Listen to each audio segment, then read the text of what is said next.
Welcome to Sanjeev YTS classes. Sanjeev YTS classes में आपका स्वागत है।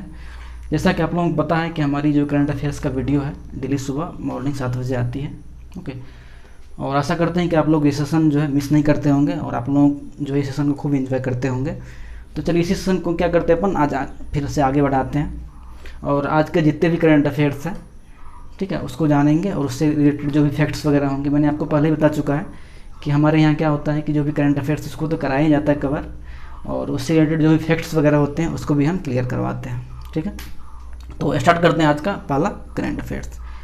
पहला करंट अफेयर्स है आपका ब्रीथेबल नवरक्षक पीपीई किट। ओके, इसका मतलब आप लोग जानते होंगे सांस। ब्रीथ का मतलब क्या होता है? सांस।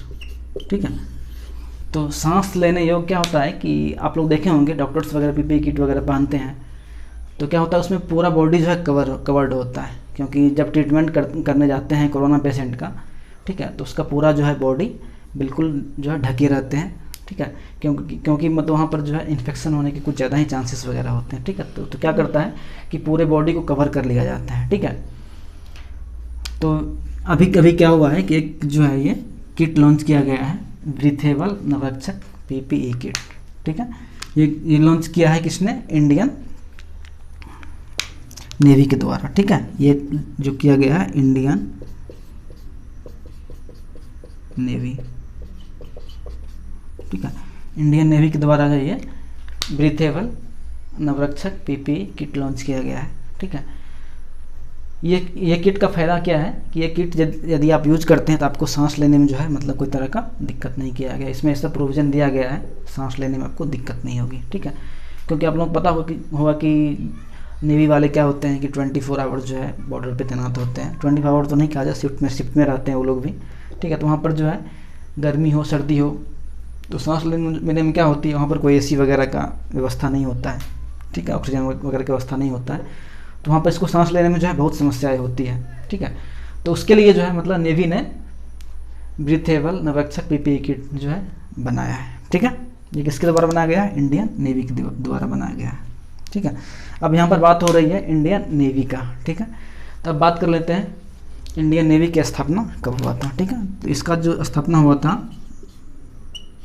1612 में हुआ था इंडियन नेवी का स्थापना। ठीक है, क्योंकि ये जो संस्थान है बहुत ही पुरानी संस्थान है। 1612 में जो है इनको स्थापित किया गया था, यानी एस्टेब्लिशमेंट वगैरह हुआ था। ठीक, अब बात करते हैं इंडियन नेवी का हेडक्वार्टर्स का। ठीक है, इसकी बात करते हैं हेडक्वार्टर्स का।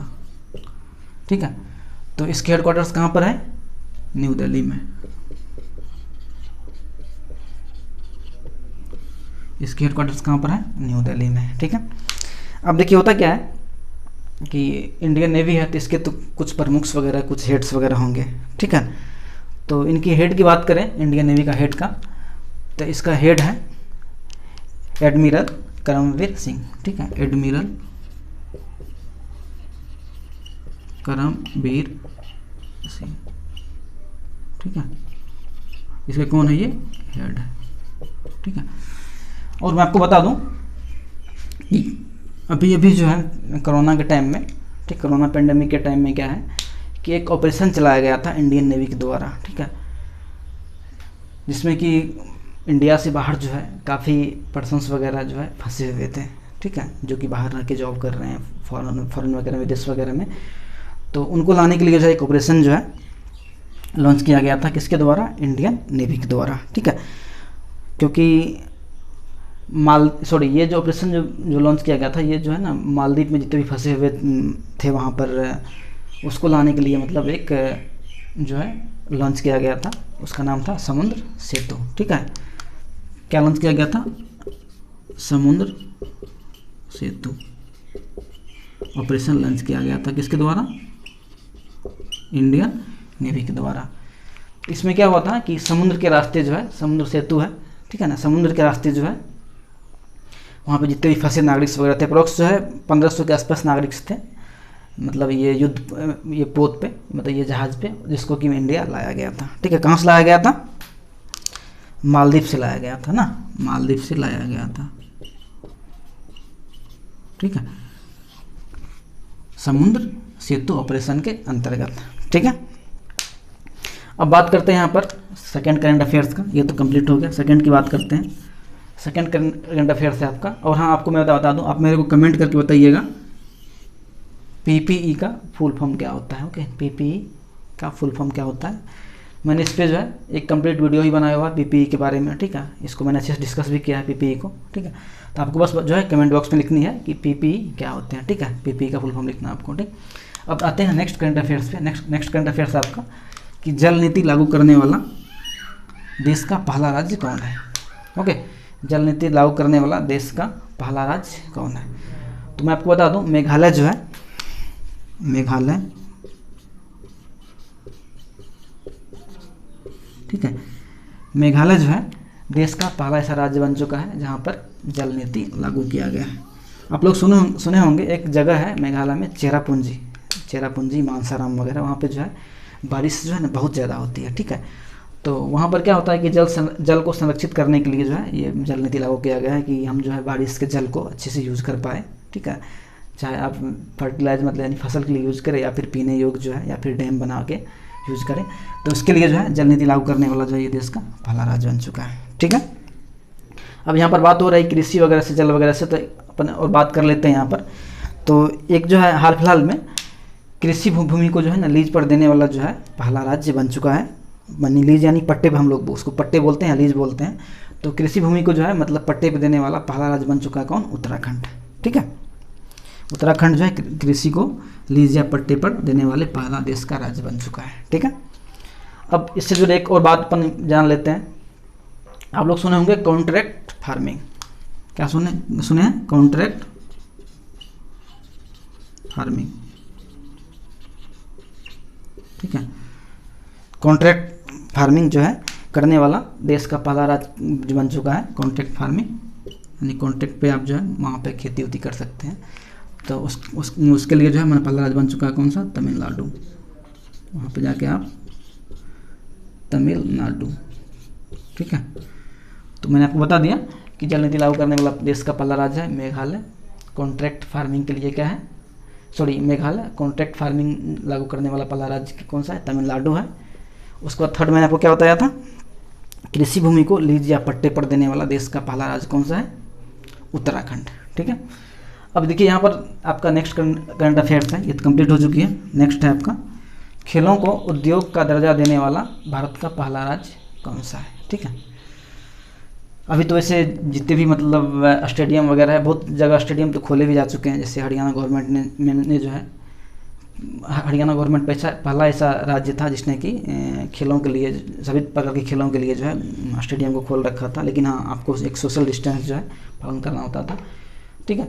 तो यहाँ पर बात करते हैं अपन जो है खेल उद्योग को दर्जा देने वाला भारत का पहला राज्य कौन सा है, ठीक है। तो ये पहला राज्य आपका है मिजोरम, ठीक है, ठीक है। मिजोरम के जो है सांसद में, यानी वहाँ के जो मिजोरम का जो कैबिनेट है, ठीक है, हर एक राज्य में अपना अपना कैबिनेट होता है, ठीक है। तो मिजोरम के कैबिनेट में क्या है कि एक प्रस्ताव दिया गया था कि खेल को जो है ना, खेल को मतलब एक जो है मतलब उद्योग का दर्जा दिया जाए। क्योंकि खेल में क्या होते हैं कि बहुत सारे जो है स्टाफ्स वगैरह काम करते हैं, जिससे करते हैं, ठीक है, खेल को लेके। उसमें काफ़ी सारे लाइन्समैन्स वगैरह आप लोग देखे होंगे, मैनेजमेंट टीम वगैरह होंगी। तो होता क्या है कि इससे जो है मतलब एक जो है मतलब जॉब क्रिएट होती है, ठीक है। तो इसको जो बोला गया कि जो है ना इसको उद्योग का दर्जा दिया जाए, ठीक है। तो ये जो है मिजोरम का कैबिनेट जो है इसने इस चीज़ को लागू किया है वहाँ पर, ठीक है। और ये देश का पहला राज्य बन चुका है। अब यहाँ पर बात हो रही है मिजोरम का, ठीक है। तो मिजोरम की राजधानी की बात करें यहाँ पर, तो इसका मिजोरम की राजधानी है क्या, आइजोल, ठीक है। यहाँ की राजधानी क्या है, मिजोरम की राजधानी क्या है, आइजोल है, ठीक है। अब यहाँ पर बात कर लेते हैं इसका मुख्यमंत्री का, ठीक है। इसका मुख्यमंत्री कौन है, आप लोग पता है, इसका मुख्यमंत्री का नाम है जोरामथंगा, जोरामथंगा, ठीक है। यहाँ के मुख्यमंत्री का नाम है जोरामथंगा, ठीक है। और पीएस धर्मपिल्लाई नाम सुने होंगे आप लोग,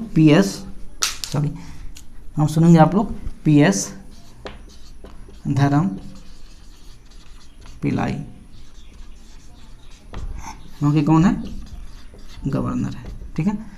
तो मैंने आपको मिजोरम से जुड़े जो है फैक्ट मैंने बता दिया कि इसका राजधानी क्या है, आइजोल है, मुख्यमंत्री क्या है, जोरमथंडा है, और यहाँ के जो गवर्नर है वो क्या, PS धरम पिल्लाई। ठीक है, अब चलते हैं अपन नेक्स्ट करंट अफेयर्स पे। ओके, आपका नेक्स्ट करंट अफेयर्स है कि जम्मू कश्मीर लोक सेवा आयोग के अध्यक्ष कौन है। ओके, यदि आप लोग स्टेट PCS का या फिर UPSC की तैयारी करते होंगे तो आपके लिए जो क्वेश्चन जो है मोस्ट इम्पोर्टेंट है। ओके, यहाँ पर पूछा गया है क्या कि जम्मू कश्मीर लोक सेवा आयोग के अध्यक्ष कौन नियुक्त किए गए हैं। ठीक है, अभी हाल ही में जो है जम्मू कश्मीर लोक सेवा आयोग के अध्यक्ष जो है नियुक्त किया गया है ब्रिजराज शर्मा को।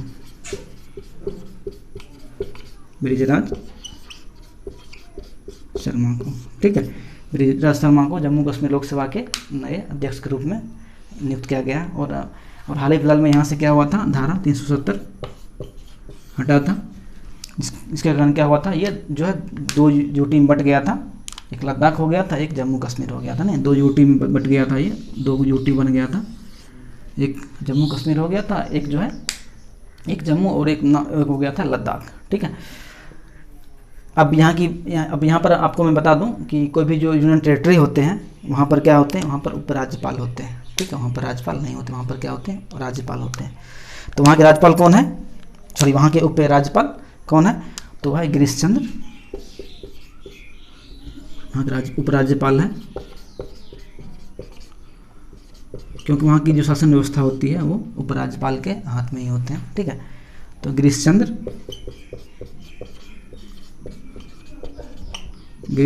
मुर्मू।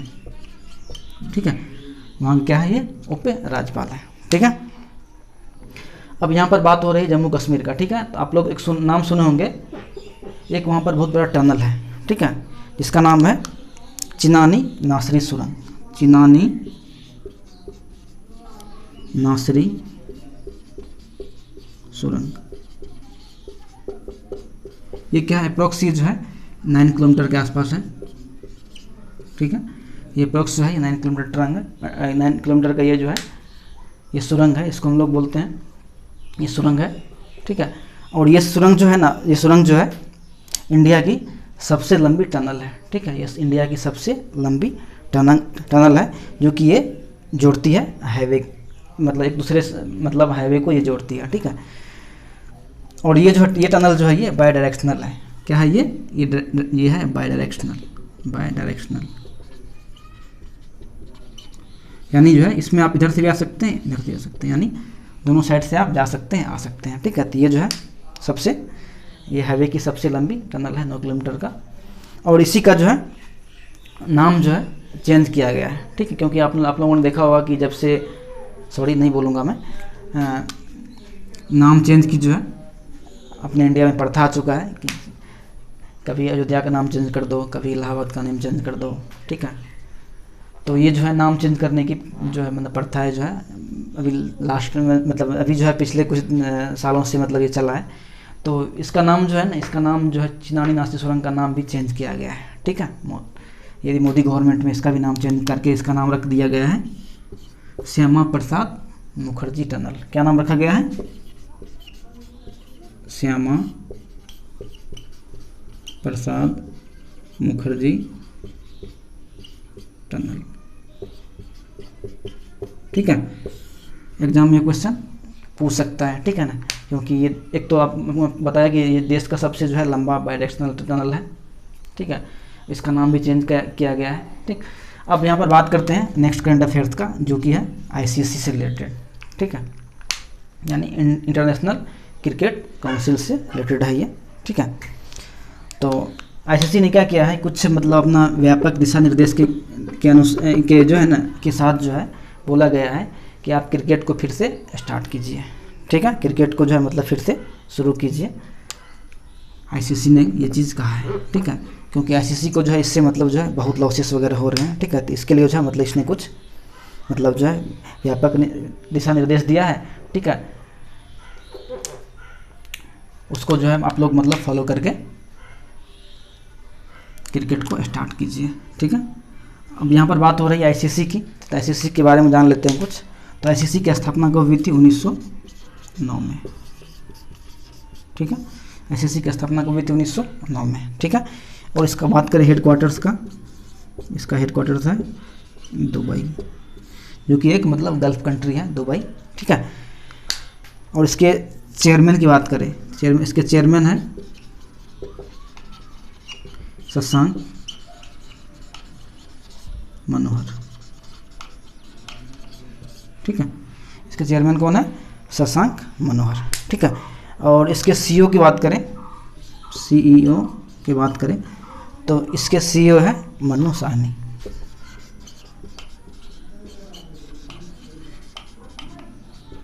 ठीक है। इसको CEO कौन है? मन्नू साहनी, ठीक है। और इस बार का जो वर्ल्ड कप होने वाला है, इस बार का जो वर्ल्ड कप होगा, मेंस का जो वर्ल्ड कप होगा, ICC मेंस जो होगा 2023 में, ठीक है। रिसेंटली भी तो वर्ल्ड कप हुए ही थे, तो 2023 का जो वर्ल्ड कप होगा, मैं बात करूं उसकी होस्ट की, ठीक है। तो 2023 का जो वर्ल्ड कप होने वाला है मेंस का, 2023 का मेंस का मेन वाला वर्ल्ड कप जो है, उसको होस्ट कर रहा है कौन? इंडिया, ठीक है। उसको इंडिया होस्ट कर रहा है, ठीक है। और 2021 में भी एक वर्ल्ड कप होने वाला है वीमेन का, ठीक है, यानी महिला। इसको कौन होस्ट कर रहा है? इसको होस्ट कर रहा है न्यूजीलैंड, ठीक है। इसको होस्ट कौन कर रहा है? न्यूजीलैंड कर रहा है, ठीक है। और मैं आपको बता दूं, इस बार जो है, इस बार की जो वर्ल्ड कप होगी, जिसमें 2 टीम ने जो है मैंने कुछ अच्छा ही मतलब अपना परफॉर्मेंस दिखाया है, तो 2 टीम को जो यहाँ से रिटेन किया गया है, ठीक है। तो वो 2 टीम की मैं नाम बता दे रहा हूँ आपको।